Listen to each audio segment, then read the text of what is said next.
Magandang araw sa lahat, welcome po ulit dito sa atin channel ang Biyahe y Komida. Maraming salamat sa lahat ng nag-subscribe, indeed. Punta tayo sa atin topic, September 21, 2025.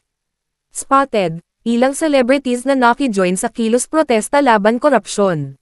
Maraming sikat na artista at kilalang personalidad ang nagpakita ng suporta kontra korupsyon. Sa katunayan nga ay spotted sila sa kilos protesta ngayong araw, September 21, upang ibandera rin ang kanilang laban para sa hustisya at transparency sa gobyerno.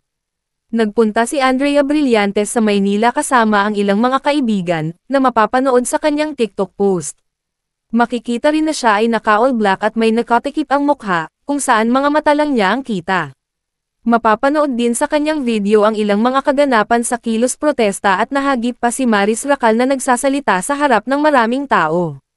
Trending sa social media ang picture ni Maris Racal, habang nakijoin siya sa rally sa Maynila. Base sa post ng ex-user na si @altermedia, nagmarcha si Maris kasama ang Philippine-Palestine Friendship Association. May dalang placard din ang dalaga na ang nakalagay ay, "Lahat ng korap, dapat managot." Nahuli cam ng Inquirer ang ilan pang artista na dumalo sa anti-corruption rally na ginaganap sa Luneta Park.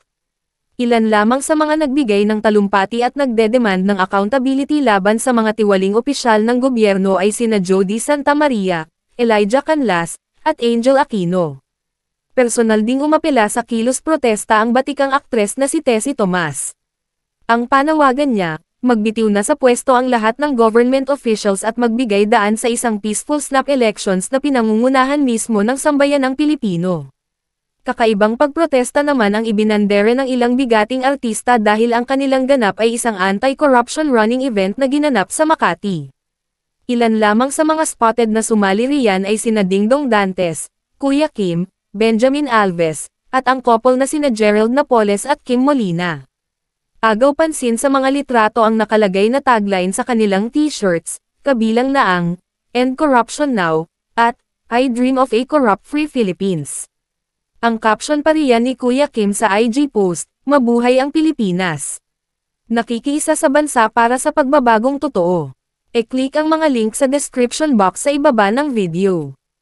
At yan ang ating latest showbiz chika update for today. Huwag kalimutan mag-subscribe, click the notification bell for more showbiz chika updates, like and share the video at suportahan po ang ating Facebook page. Maraming salamat sa lahat ng nag-subscribe indeed.